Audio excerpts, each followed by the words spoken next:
शुरू करता अल्लाह के नाम से जोड़ बड़ा मेहरबान हवा मियाद रहमान अलाए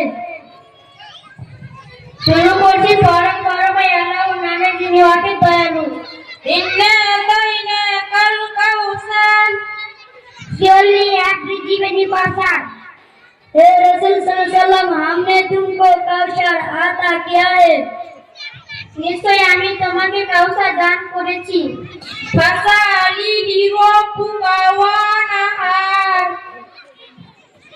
therefore try to your Lord and make it 65 तो तुम परदिगार की सलात अदा करो और कुर्बानी करो অতএব তোমার পালন করে উদ্দেশ্য সালাত আদায় করো এবং কুরবানি করো ইন্না সানাকা ওয়াল আবদার surely your enemies and Lord shall be without hatred बेशक तुम्हारा दुश्मन बे औलाद रहेगा निश्चय तुम्हारा शत्रु लेकर नहीं बन सकता